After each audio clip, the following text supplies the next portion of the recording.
¿Qué pasaría si pudiéramos contárselo todo? La historia completa del mundo. ¿Y si les dijéramos que podríamos hacerlo en solo 2 horas? A continuación comienza un relato que nos llevará desde el Big Bang hasta nuestros días. ¿Cómo fue preparándose el planeta para la aparición del hombre? ¿Cómo la edad de piedra condujo hasta el motor de vapor? ¿Cómo se plantaron las primeras semillas de las ciudades y las civilizaciones? Todo está relacionado, y ese camino llega hasta nosotros. Un camino que la historia tardó unos 13.700 millones de años en recorrer. En las próximas 2 horas les descubriremos todos los secretos de esa andadura. La historia del mundo en 2 horas, parte 2.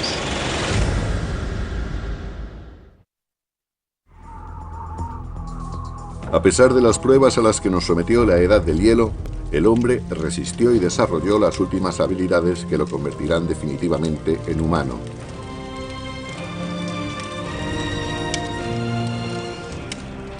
Las pistas se esconden en estos símbolos. Habíamos dado un salto intelectual por el que empezamos a pensar más allá del aquí y ahora, más allá de lo estrictamente imprescindible para sobrevivir. Solo a partir de tener pruebas del pensamiento simbólico es cuando podemos realmente decir que ha aparecido un ser que es humano, del mismo modo en que lo somos nosotros. Es cuando empezamos a ver dibujos de vacas reconocibles como tales para todo el mundo. Son esas pruebas, y solo a partir de que aparezcan, las que nos permiten hablar de seres humanos. Gente o criaturas que piensan como nosotros y que ven el mundo y el universo como lo vemos nosotros. A partir de ese momento, la historia de la humanidad comenzó a ser completamente distinta a la del resto de especies del planeta. Debido a la enorme cantidad de agua del planeta contenida en los bloques de hielo, el nivel del mar descendió desde los 90 a los 122 metros. La última gran barrera para la expansión humana quedó eliminada. Surgió el puente de Beringia, un inmenso puente de tierra desde Siberia a Norteamérica. Estamos contando la historia del mundo en 2 horas y en solo una han pasado más de 13.000 millones de años. Estos años de preparación han permitido al hombre terminar de emerger y distribuirse por todo el planeta. La historia de la humanidad, tal y como la conocemos, realmente empieza ahora. Nuestra historia del mundo dio comienzo con el principio de los tiempos, con el Big Bang. Hemos recorrido un viaje de casi 14.000 millones de años. Ahora, cuando los humanos saltan al centro de la escena, es importante recordar la diminuta franja en la línea de la historia que realmente ocupamos. Para simplificar las cosas, imagínense que los 14.000 millones de años de historia fueran solo 14. A esta escala, la Tierra hubiera existido solo durante los últimos 5 años. Es decir, 1/3 de la historia del universo. Las criaturas grandes y complejas se habrían desarrollado haría 7 meses. Los dinosaurios se habrían extinguido haría apenas 3 semanas. Y toda la historia registrada de los humanos ocuparía escasamente los 3 últimos minutos. Las sociedades modernas e industrializadas, la propia revolución industrial, abarcarían 6 segundos. Lo cual demuestra que en la historia registrada del universo, la existencia de los seres humanos se reduce a un escaso instante. La humanidad ha esperado durante miles de millones de años su instante de gloria. Mientras, las estrellas y la evolución de nuestro planeta llevaban a cabo la lenta tarea de organizar los elementos de un modo que hiciera posible la historia humana. 12.000 años antes de nosotros. Estamos en el año 10.000 a.C. Menos de 100.000 años después de emanciparse de África, el hombre ha llegado a Sudamérica. Los humanos han conocido las adversidades de la época glacial en sus propias carnes y han estado a punto de morir, pero en lugar de ello se han adaptado y desarrollado su inteligencia, y ahora han colonizado el globo. Desde la orilla del mar a las cimas de las montañas. Desde la tundra al desierto. No hay rincón donde los humanos no hayan llegado. Nuestros ancestros vivos más cercanos, los chimpancés, habitan solo en los trópicos. Los humanos han logrado colonizar todo el mundo. Los puentes de la época glacial permitieron al hombre expandirse por todo el mundo, pero de repente el hielo empezó a fundirse y los niveles del mar a subir de nuevo. Los humanos quedaron atrapados y separados en dos vastos hemisferios inconexos. Cada sección de la humanidad quedó a su suerte, obligada a sacar el máximo provecho de lo que ha recibido. Cuando los glaciares remitieron, labraron los lagos, los ríos y las bahías. El mapa tal y como lo conocemos empezó a surgir. En África, una incesante lluvia provocó el desbordamiento de los lagos Victoria y Alberto para formar el río Nilo, en Egipto. En Eurasia, otros ríos brotaron también. El Tigris y el Éufrates en Mesopotamia, hoy en día Irak. El Indo, en lo que hoy es Pakistán, y los ríos Amarillo y Yangtze en China. Los valles de estos ríos adquieren una importancia fundamental en la historia humana y en cómo se representará después de la retirada de las placas de hielo.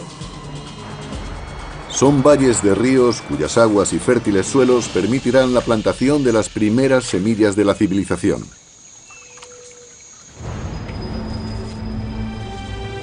Con la subida de las temperaturas posterior a la edad del hielo, plantas y animales comenzaron a proliferar y el hombre por fin pudo optar por asentarse en un lugar. Empezaron los asentamientos permanentes. Las poblaciones crecieron. Con más bocas que alimentar, nuestros ancestros tuvieron que desarrollar la inteligencia. Tuvimos que encontrar el modo de incrementar la cantidad de comida que podíamos obtener de nuestro entorno. Se producirá entonces un descubrimiento que cambiará para siempre el planeta y el rumbo de la humanidad. Aprendimos a plantar semillas. Y las semillas que sembramos provinieron de las mismas plantas que millones de años antes alentaron nuestra evolución de simios a hombres. El héroe inesperado de la historia humana. La hierba. Las semillas son diminutas y no se comen. Si podemos elegir entre cazar un bisonte y comer hierba, cazamos el bisonte. Irónicamente, las semillas de hierba se convertirán en los cultivos más importantes del mundo, pero pasarán inadvertidas por los cazadores durante miles y miles de años, porque la gente no empezará a utilizarlas hasta que realmente lo necesiten. Una de las especies más conocidas de estas hierbas es la caña de azúcar. Además, está el trigo, el centeno, la cebada y el resto de cereales y cañas. De modo que la belleza de las plantaciones no solo da la medida del éxito de la clase media, también es el cultivo básico del que depende la civilización. Conforma nuestro aporte calórico más importante. Una vez más, todo nos remite al Big Bang. Esencial para la historia de nuestra vida es la competencia por esa energía generada al principio de los tiempos. Igual que el oxígeno nos dio ventaja sobre los demás, igual que el fuego nos dio la posibilidad de consumir más calorías, el paso a la agricultura fue una revolución energética. Un cazador requiere casi 26 kilómetros cuadrados de territorio para proveerse del sustento necesario, de la energía suficiente en forma de plantas y carne para sobrevivir. Un agricultor aprovecha con tal eficacia la energía proporcionada por el sol que puede satisfacer sus necesidades empleando solo la 10ª parte de un kilómetro cuadrado de tierra. Tras el calentamiento que siguió a la edad del hielo, la agricultura empezó a implantarse en media docena de lugares en todo el mundo, pero, por azar geográfico, ningún lugar del antiguo mundo posee una mayor concentración de plantas y animales domesticables que el creciente fértil de Oriente Medio. En Oriente Medio se dio una extraordinaria convergencia de especies que parecen susceptibles de ser domesticadas, tanto de plantas como de animales. En lo que respecta a animales, hablamos de vacas, cerdos, ovejas y cabras. En lo que respecta a plantas, 2 variedades de trigo, centeno, cebada, lentejas, higos, y todo eso concentrado en este pequeño rincón del mundo. Al contrario que el creciente fértil o que el resto de Afroeurasia, lugares como el África subsahariana o América disponen de muy pocas especies salvajes fácilmente domesticables. Es una diferencia crucial. Los pueblos favorecidos con la combinación adecuada de plantas y animales serán más poderosos y darán unos primeros pasos mucho más sólidos en la senda hacia la modernidad.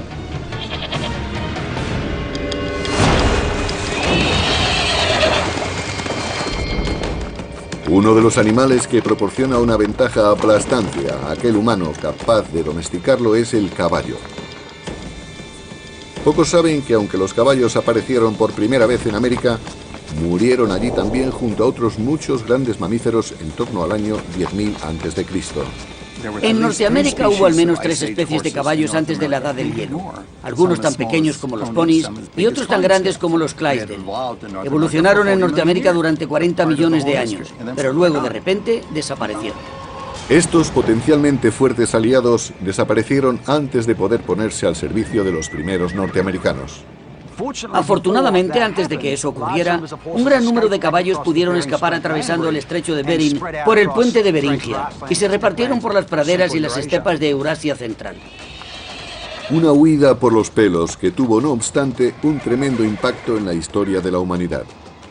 En torno al año 4000 a.C., los pueblos nómadas de Asia Central aprendieron a domesticarlos por primera vez.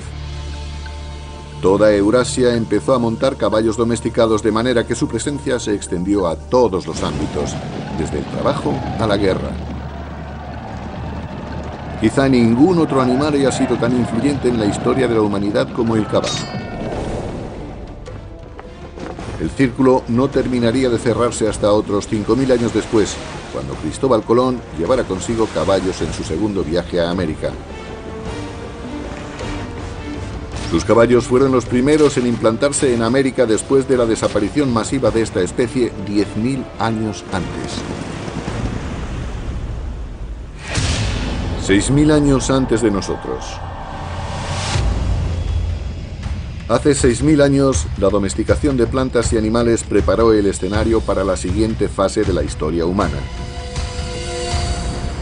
Como nubes de polvo interestelar acumulando materia para formar estrellas. Un tipo de gravedad especial ejerce su poder de atracción en lugares como Sumeria, la parte del creciente fértil conocida como Mesopotamia, donde las concentraciones de personas dan paso a grandes poblaciones que a su vez se convierten en centro de poder e innovación. En torno al 3000 a.C., algunos de estos asentamientos sumerios pueden considerarse ya las primeras ciudades propiamente dichas. Una de ellas es Uruk, con una población de 50.000 habitantes hacinada en menos de 2,5 kilómetros cuadrados. Una densidad poblacional capaz de rivalizar con la de ciudades modernas como la propia Nueva York. Los humanos han desarrollado tanta eficacia para aprovechar la energía de los alimentos cultivados que esa zona, que solo hubiera podido abastecer a un cazador-recolector, es capaz de abastecer a miles. Pero un cambio en la dieta desencadena una nueva dependencia.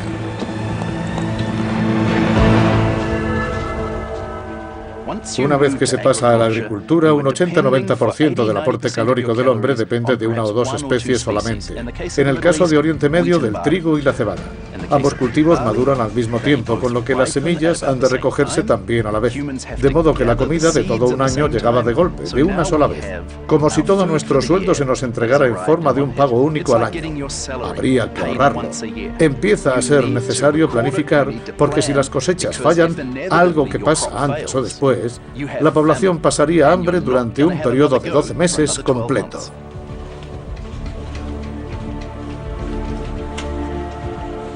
En estas primeras ciudades, el grano es el rey. Para mantener un registro de todas las existencias, nuestros ancestros desarrollaron la primera escritura, para protegerlas, los primeros ejércitos, y para administrarlas, las primeras políticas. Cuando cientos o miles de personas viven en un mismo lugar, son demasiadas para ir puerta por puerta para hacer el censo. Se gesta la necesidad de un gobierno, de algún tipo de jerarquía social y política. La plantación de semillas ofreció al hombre una nueva dirección. Los asentamientos se transformaron en ciudades. Pero para dar el siguiente paso épico de la ciudad a la civilización, necesitaremos a una criatura realmente sorprendente.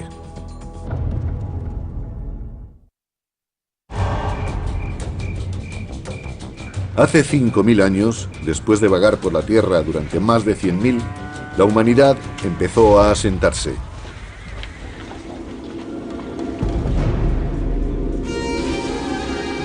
Nos agrupamos en torno a ríos como el Tigris y el Éufrates, el Nilo, el Indo, el Amarillo o el Yangtze.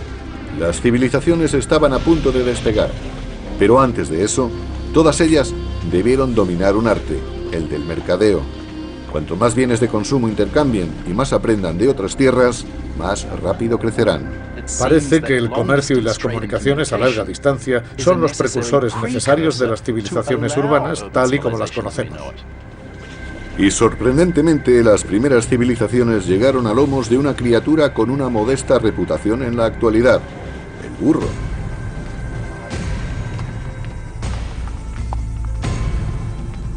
Las caravanas de burros fueron las autopistas nacionales y la alta velocidad de Internet actuales. Por sus rutas llegó el mundo moderno. Por ellas no solo se transportaron mercancías como madera y bronce, también ideas e historias. Las civilizaciones que pusieron en contacto fueron algunas de las primeras descritas en la Biblia. Las rutas de caravanas convergieron en el Golfo Pérsico, donde enlazaban con los barcos que transportan las mercancías a la India. Pusieron en contacto a estas civilizaciones a través del intercambio a gran escala de bienes culturales y de consumo, empezando la globalización. Es una clave esencial para comprender cómo funciona nuestro mundo ahora. Como ya lo hicieran las primeras civilizaciones, nosotros también comerciamos y creamos redes. Estas redes se reúnen en núcleos radiales. A lo largo de la historia, estar en ese núcleo solo ha significado una cosa. La cantidad de ideas y de mercancías que atraviesa una región parece guardar relación directa con la influencia y el peso específico de esas regiones. En torno al año 2000 a.C., los humanos habían pasado de las humildes cabañas a los monumentos inmensos. En África, las grandes pirámides se erigen a la orilla del Nilo. Las primeras fases del Stonehenge se levantan en la antigua Bretaña. De vuelta en Sumeria, los templos en montes artificiales, llamados zigurat, se yerguen aún más altos hacia el cielo. Para consolidar estas colosales estructuras, los constructores sumerios recurrieron a una sustancia que rezuma de las filtraciones del río Éufrates, el llamado betún. Utilizado como asfalto en la actualidad, este fue el primer derivado del petróleo en ser explotado por la humanidad. Mientras el betún era altamente apreciado, la sustancia más ligera y líquida que se filtraba junto con el betún era considerada una molestia por los antiguos debido a su facilidad para arder. Ellos la llamaban nafta, nosotros gasolina. Fue uno de los primeros indicios de los inmensos campos de petróleo que un día convertirían la cuna de la civilización en centro de poder y de conflictos bélicos. El legado de estas primeras civilizaciones sigue visible en sorprendentes manifestaciones. El sistema para contar de los sumerios se basaba en el número 12, no en el 10. Por eso nuestros días se dividen en dos bloques de 12 horas y nuestras horas en 60 minutos y los minutos en 60 segundos. A los sumerios se les atribuye también con bastante probabilidad la invención de la rueda, que eventualmente conduce hasta otra innovación que cambiará el curso de nuestra evolución, el carro. Con ello, con el invento sumerio, la rueda y la domesticación del caballo que habían conseguido los pueblos nómadas, se unen para dar origen a una formidable pieza de tecnología militar. En torno a 1200 a.C., el enfrentamiento entre civilizaciones tiradas por carros corta las rutas comerciales del cobre y el estaño, los metales imprescindibles para fabricar herramientas y armas de bronce. Por suerte, las estrellas nos proporcionaron una alternativa, el hierro. Será ahora cuando los herreros realicen un descubrimiento fundamental. Trabajando a temperaturas más altas, se puede liberar el poder de este antiguo metal. Más fácil de moldear y 700 veces más común en la Tierra que el cobre, el hierro será un factor decisivo. La humanidad entra en la Edad del Hierro.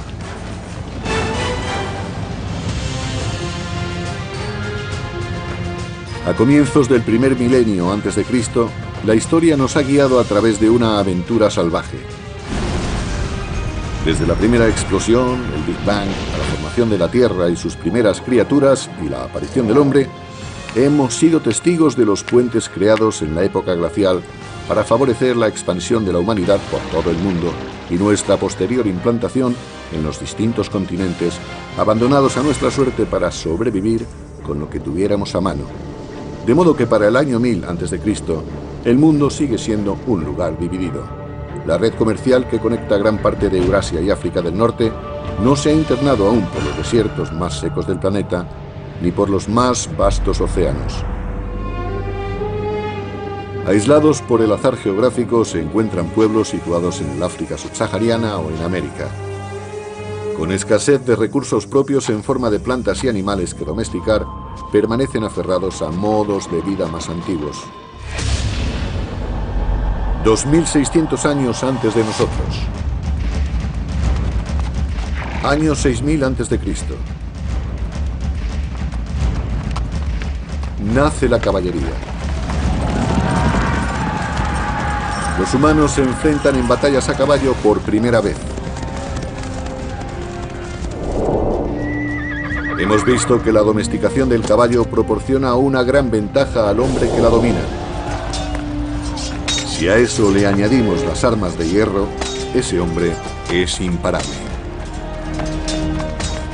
Esos avances en tecnología no solo favorecen la posibilidad de lucha armada, también la creación de imperios. Y esa es la historia de los siguientes milenios. Con tecnología nueva y logística mejorada, los imperios se expandieron, unificando grandes extensiones de tierra bajo un poder central. A medida que crecían los imperios, nacían nuevas creencias. Un fenómeno interesante que observamos con el desarrollo de los imperios es la idea del monoteísmo. La idea de un Dios universal va evolucionando con el tiempo y causa sensación. Emerge el judaísmo, del cual se derivarán luego el cristianismo y el islam. También surgen el budismo y el hinduismo. Las 5 grandes religiones que hoy existen tienen todas sus raíces en esta significativa época. A pesar de la imparable expansión de los imperios, algunas grandes potencias seguían aisladas. El nacimiento de la cordillera del Himalaya, 50 millones de años antes, ha dejado a China apartada del comercio que ha conectado al resto del mundo. Pero eso está a punto de cambiar.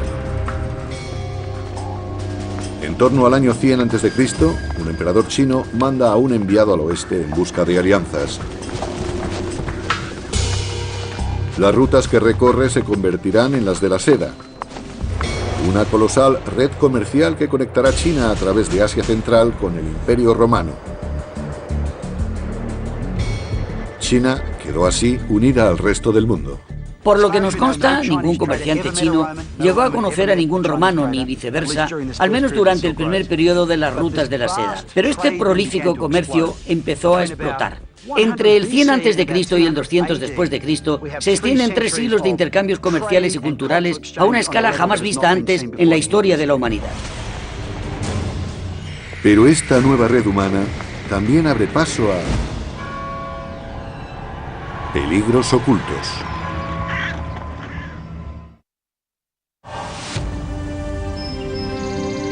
A principios de la era actual, grandes imperios se habían erigido y una vasta red comercial conectaba la mayor parte de Europa y Asia. Pero por estas rutas comerciales también transitaba una amenaza invisible: las enfermedades. Epidemias masivas a las que algunos atribuyen la desaparición del Imperio Romano y de la dinastía china Han.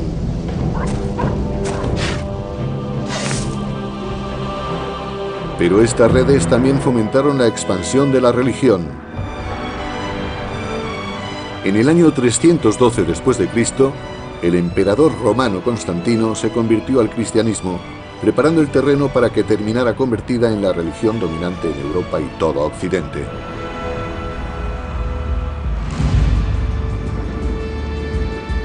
Tres siglos después, emergió también el Islam, una religión que durante un tiempo unificaría un territorio 2 veces y media superior al del Imperio Romano.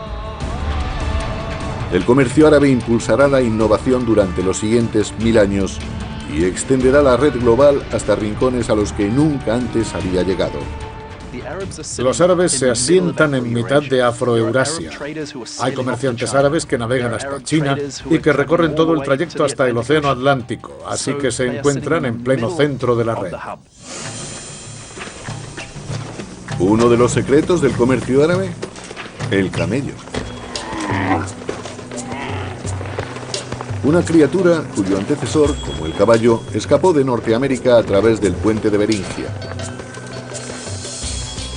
Una caravana de 6 camellos podía tirar de hasta 2 toneladas de carga durante la sorprendente distancia de 97 kilómetros diarios, el doble de la carga que puede acarrear un burro y en la mitad de tiempo. Por primera vez, las caravanas de camellos abrieron rutas de comercio fiables a través del insondable desierto del Sáhara, favoreciendo la formación de los primeros estados en África Occidental. El comercio árabe se expandió, transportando sal desde el Sáhara a Roma, arroz desde el Oriente Asiático a la India, los secretos sobre la fabricación del papel de China a Europa e innumerables inventos e ideas más por todo el mundo. ¿De dónde procede la palabra limón? ¿De dónde procede la palabra café? Pues todas tienen raíces árabes. Porque los árabes trajeron un gran número de cultivos a Europa, naranjas, cultivos cítricos, que proceden del sur de China, pero no llegaron al oeste hasta el auge del comercio árabe. En la islamizada África del Norte, un mercader italiano llamado Leonardo Fibonacci empezó a dominar las técnicas de los comerciantes árabes. Se percató de un ingenioso sistema para contar originario de la India, pero que se usaba generalizadamente en el mundo árabe. Sus escritos expandieron estos conocimientos por Europa y el resto del globo. La adopción de este sistema por parte de todos provoca la explosión de los negocios y el comercio. Gracias a Fibonacci, hoy seguimos utilizando casi de forma universal esos números conocidos como arábigos. Pero hay otro invento que los comerciantes árabes ayudaron a difundir, uno más influyente aún. Originado en China en torno al año 800 después de Cristo. Un alquimista chino, en busca del elixir de la vida eterna, da con la fórmula para provocar la muerte inmediata. Combina el carbono y el azufre con satélite y un compuesto a base de potasio, nitrógeno y oxígeno. Forjados en las estrellas, estos elementos se unen ahora para producir pólvora. La fórmula de la pólvora acaba llegando al oeste a través de las rutas de la seda y hasta el mundo islámico, donde los soldados musulmanes la emplearán para disparar bolas de cañón a los cruzados cristianos.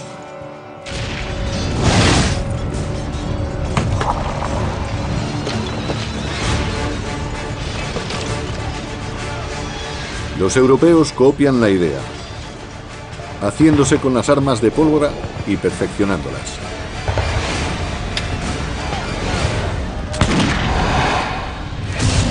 ...500 años antes de nosotros. En 1492 después de Cristo, hay unos 400 millones de habitantes en el mundo, pero aún sigue dividido en dos. En América se han desarrollado las civilizaciones de los aztecas, los mayas y los incas. Entretanto, al otro lado del mundo, tras la caída del Imperio Romano, Europa se ha resquebrajado como un huevo en estados independientes. Para Cristóbal Colón, de origen supuestamente italiano, eso significa que puede solicitar financiación a toda una sucesión de gobernantes europeos, hasta que por fin la encuentre en el rey y la reina de España, que aceptarán patrocinar sus expediciones. Ha sido necesario que pasara toda la historia de la Tierra para hacer posible el viaje de Colón. Para dominar los vientos se sirve de velas triangulares, una tecnología copiada de los árabes. Para guiarse, la brújula, un invento chino. Y para orientar la aguja, el campo magnético formado en el núcleo del propio planeta.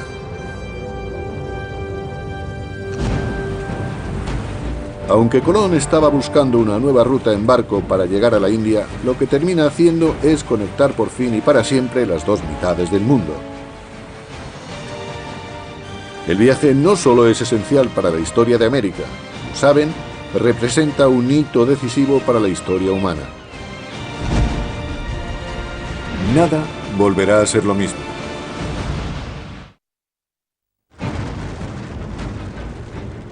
El final de la era glacial separa a grandes grupos humanos en dos partes del globo durante 15.000 años.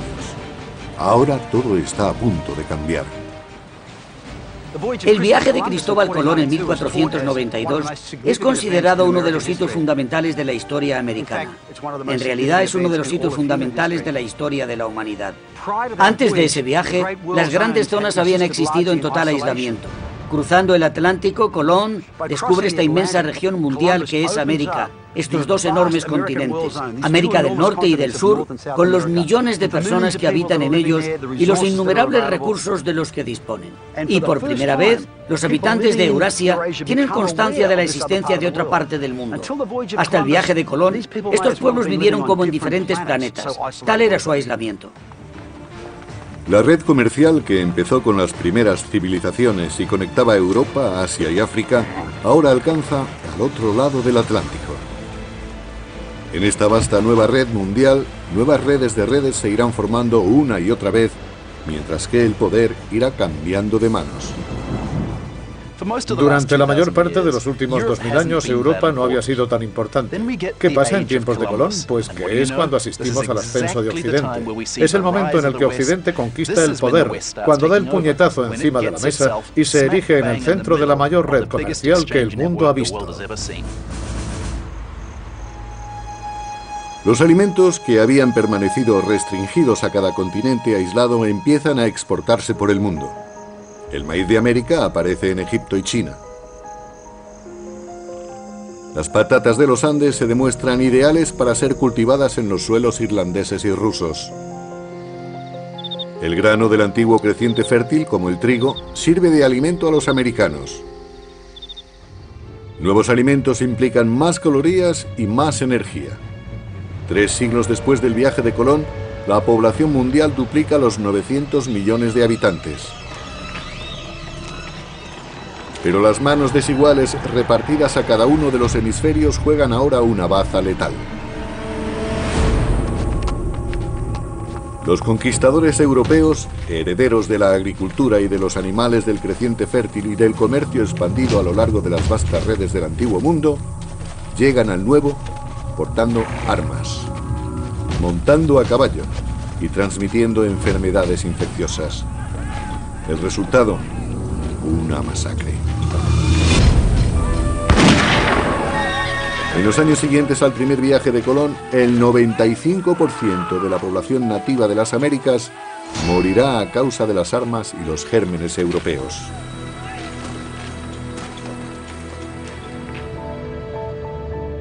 Una vez conectados los hemisferios, nada volvería a ser lo mismo. Piensen, por ejemplo, en la asombrosa historia de la caña de azúcar. Químicamente es la única fuente de combustible para nuestros cerebros, una sustancia que estamos programados para ansiar. El azúcar en bruto procede principalmente de la caña de azúcar. Una vez más, una hierba representará un papel principal en la historia de la humanidad. Cultivada por primera vez hace más de 6.000 años en Asia, Los europeos la descubrieron en Oriente Medio durante las cruzadas y se la llevaron con ellos a su vuelta. Europa quedó fascinada, pero no había prácticamente ningún lugar en el viejo continente donde pudiera crecer el azúcar. Entonces llega Colón y el descubrimiento del Nuevo Mundo. Es cierto que los conquistadores estaban más interesados en un principio en el oro y la plata, pero lo que realmente perseguían era enriquecerse sin importar demasiado cómo. Cuando el oro y la plata se agotaron, el siguiente paso fue levantar plantaciones de azúcar. Los españoles no querían tener que trabajar ellos la tierra, de modo que empezaron a buscar mano de obra. Al otro lado del Atlántico había un lugar donde comprar esclavos. Si examinamos detenidamente la historia de la esclavitud, el destino principal de los esclavos de África eran las plantaciones de azúcar. De modo que la historia del azúcar moldea también la nuestra, desde Oriente Medio, a través de las cruzadas, de la conquista de Mesoamérica e incluso la historia de la esclavitud desde África a América. 300 años antes de nosotros. En el año 1700, la humanidad marcó un hito. La mayoría de los humanos llevaba una vida sencilla más similar a la de nuestros ancestros que a la nuestra. Cuando uno piensa en el mundo del siglo XVIII, ve una población eminentemente agrícola que practicaba la pequeña agricultura de subsistencia y donde la mayoría de los procesos de fabricación eran artesanales. En 1700, las mercancías y la información tardaban un año en dar la vuelta al mundo. Mucho más de lo que nos llevaría a nosotros llegar a Marte.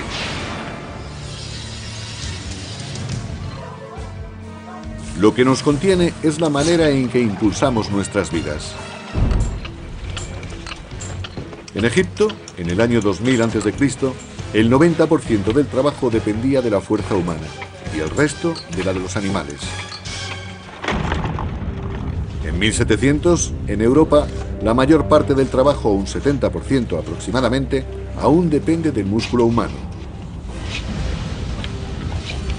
Pero la energía muscular por sí sola no puede allanar el camino a la edad moderna. Hace falta una revolución que andaba gestándose en las profundidades de la Tierra. Cuando nuestra historia del mundo en 2 horas se acerca a su fin, la humanidad marcó un hito. El progreso humano estaba supeditado a los límites de nuestros músculos. Pero, para dar el gran salto, necesitamos una nueva manera de impulsar nuestras vidas y toda la historia del mundo. Recuerden que hace miles de millones de años, el hierro producido por las explosiones de las estrellas fue acumulándose en el planeta al tiempo que éste se formaba. Hace miles de años, el hombre empezó a utilizar ese hierro para herramientas y armas. Para mantener nuestras forjas ardiendo, empezamos a talar los bosques. Hace 300 años, en Gran Bretaña el hierro estaba muy solicitado y los árboles fueron desapareciendo. Los británicos necesitaban una nueva fuente de combustible y gracias a los restos descompuestos de antiguos helechos, dieron con uno, el carbón. Pero el carbón por sí solo no bastaría para propulsar a la humanidad hasta el mundo moderno. La historia aún tenía que dar un giro más. En la búsqueda de carbón, los mineros tienen que profundizar cada vez más en las minas hasta que el agua empieza a inundar los túneles. Para bombear esa agua surge un nuevo invento. En 1712, Thomas Newcomen produce una bomba propulsada por la combustión de carbón y movida por vapor. La máquina de Newcomen es la primera máquina de vapor real. Esta combinación de energía y motor, de combustión y máquina, será lo que libere al hombre de las imposiciones establecidas por los límites de sus propios músculos y cambiará el mundo. Arranca la revolución industrial. Junto con las revoluciones políticas de América y después de Francia, esta revolución tecnológica transformará para siempre el paisaje del mundo. No pasará mucho tiempo hasta que el mundo atlántico se convierta en el nuevo líder económico y por ende cultural, político y militar, que acabará dominando la geopolítica mundial desde entonces hasta ahora. Los trenes atronaban a través de los paisajes. En la década de 1870 llegó el motor de combustión interna y los alemanes inventaron su producto estrella, el automóvil. El petróleo, la sustancia que los antiguos consideraban demasiado inflamable para resultar útil, se convirtió en el bien de consumo más importante del planeta, propulsor por excelencia de la innovación. El telégrafo y el teléfono transmitían mensajes a la velocidad de la luz. Con la electricidad, la humanidad iluminaba la oscuridad de la noche. El núcleo de poder se trasladó. En 1800, los europeos y sus descendientes controlaban el 35% de la tierra del planeta.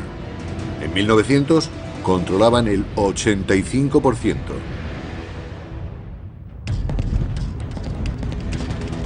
En el siglo XX, los combustibles fósiles y el motor de combustión interna lo han amplificado todo, incluso las guerras.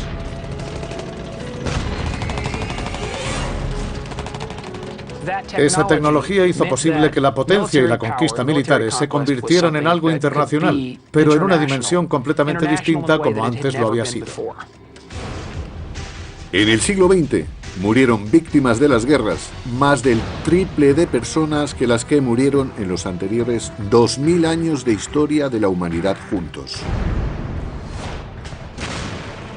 Las aplicaciones de las capacidades y de las tecnologías industriales del siglo XVIII llegan a su culmen con estos extraordinarios acontecimientos. Todo ello propulsado por los cuerpos microfosilizados de seres orgánicos que se disolvieron en las antiguas masas de agua hace millones y millones de años. La revolución industrial también favoreció la explosión de la población humana. La historia humana había tardado 200.000 años desde el amanecer del hombre hasta el año 1900 en alcanzar los 1.600 millones de habitantes. Mientras que en los escasos 100 años del siglo XX casi ha cuadruplicado esa cifra con más de 6.000 millones. El siglo XX es la época más extraordinaria de la historia humana. El hombre nunca antes había presenciado un cambio a tan gran escala. El presente. Hoy, el número de humanos es de 7.000 millones. Somos los jugadores dominantes en el tablero del planeta. Hemos aprendido a aprovechar 50.000 veces más energía que nuestros antepasados. Hace 10.000 años. Esta energía propulsa nuestras vertiginosas vidas en una red literalmente mundial que, como hemos visto, se ha ido fabricando al tiempo que el hombre iba conquistando la Tierra.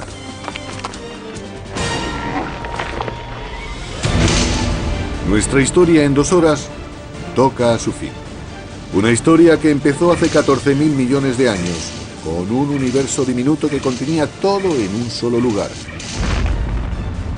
Tras el Big Bang, toda la energía que jamás existirá se creó en un instante. La gravedad esculpió nuestro universo. Durante miles de millones de años, las estrellas y supernovas fabricaron los elementos que acabaríamos utilizando nosotros. Después, una Tierra inhóspita cobró forma y reunió las condiciones idóneas para permitir la vida. A medida que el planeta evolucionaba, la vida competía por la energía y fue creciendo y adquiriendo complejidad. Por fin se dieron las circunstancias adecuadas para el nacimiento de nuestra especie. Dominamos la piedra y el fuego, y cuando sobrevino la época glacial, nos dispersamos por el planeta. Cuando el hielo se derritió, nos quedamos aislados en los distintos continentes. Aprendimos a someter plantas y animales a nuestra voluntad. Construimos ciudades y civilizaciones. Creamos una inmensa red que conectó imperios, unió continentes y atravesó océanos. Y justo cuando parecíamos haber alcanzado nuestro límite como humanos, descubrimos la energía y la tecnología que nos transportarían hasta el futuro. Sobre la Tierra, las semillas del pasado han florecido en un presente rico en energía y creatividad. Las historias de miles de millones de vidas se han representado sobre el escenario de un universo demasiado grande como para abordarlo. Cada una de nuestras obras, cada uno de nuestros actos, nos identifica como lo que somos, monumentos vivientes del pasado, al tiempo que vamos haciendo historia cada día.